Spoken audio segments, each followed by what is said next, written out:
kami senyap. Kalau saja Peggy Setiawan dari 2016 akan dilakukan penangkapan, kira-kira sudah dilakukan penangkapan, bukan di 2024 ini. Pertanyaannya kenapa didiamkan? Dan penyitaan barang bukti juga itu harus disertai dengan surat penyitaan barang bukti.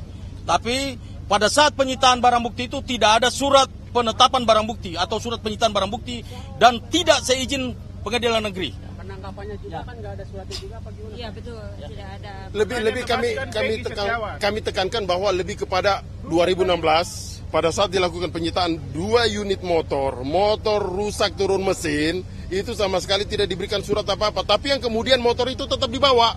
Sampai hari ini tidak ada bukti suratnya bahwa kepolisian melakukan penyitaan terhadap 2 motor tersebut. Pertanyaan kami, di mana kira-kira bukti itu sekarang? Di mana bukti itu sekarang? Karena bukti tersebut juga tidak dimasukkan di dalam 8 terpidana ini sebagai alat bukti. Nggak masuk itu juga. Makanya kita menjadi pertanyaan kami, kira-kira penyidik apain sih terhadap motor itu? Diapain? Kita tunggu besok jawabannya. Kita tunggu besok jawabannya karena persoalan 2 unit motor yang dilakukan penyitaan ini kami juga sudah mengajukan dalam permohonan kami. Kira-kira seperti itu. Terus ini. Apa yang akan ya, gini Pak. diajukan? Ini satu lagi. Ini simpel saja sebetulnya, ya. Kenapa kita tim kuasa hukum Peggy menitik beratkan kepada error in persona? Ya. Pertanyaannya adalah apakah Polda Jabar menghormati putusan hakim tahun 2017? Kalau mereka menghormati, tangkap Peggy Peron, bukan Peggy Setiawan. Nah, itu pertama, ya. Karena dari ciri-ciri yang disampaikan oleh rekan kami jauh berbeda. Ya, saya nggak usah kupas lagi karena sudah dikupas banyak ya. Siapakah Peggy Peron, siapa Peggy Setiawan. Itu yang pertama. Kemudian yang kedua, terakhir Kompolnas menyampaikan penyidik sudah mengantongi nama 5 Peggy Setiawan. Ya, saya minta kepada Polda Jabar, kalau memang ada 5 Peggy Setiawan di kantong penyidik, ya, yang 4 panggil tuh, ya, yang 4 panggil, mintai keterangan, bila perlu perlakukan seperti klien kami Peggy Setiawan, ya, tangkap, tahan, atau kalau mereka nggak berani itu lakukan klien kami seperti mereka, keluarkan, bebaskan, simpel kan, itu aja.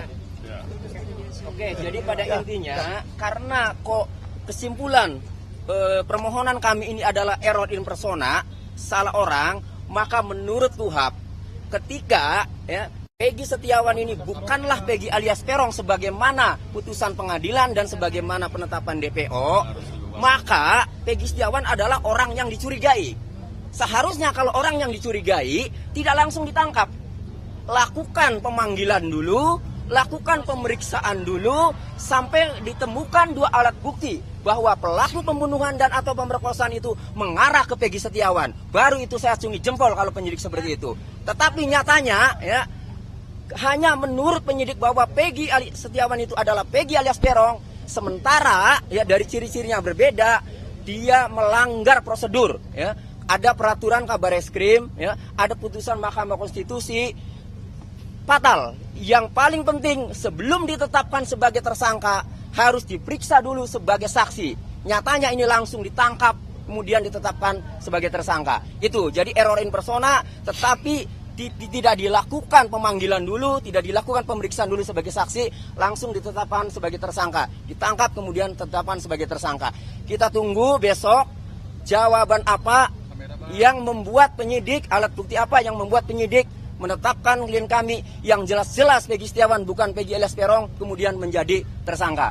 Demikian. Dokumen apa yang akan dijadikan untuk menjadi alat bukti nanti untuk mengatakan bahwa ini Peggy ini salah tangkap? Oh itu nantilah. Nantilah. Nggak bisa kita buka itu nanti bocor. Nanti ada kejutan berikutnya, kejutan berikutnya di pengadilan nanti. Hanya yang saya mau katakan begini, bahwa dengan pernyataan termohon tidak akan menghadirkan saksi, menurut kami itu sangat bagus banget buat kami. Karena keuntungan besar buat kami. Karena sekarang saksi itu merupakan satu alat bukti. Dalam perkara pidana 184 KUHAP, saksi itu berada paling depan, berada paling atas. Kalau sampai ini tidak dihadirkan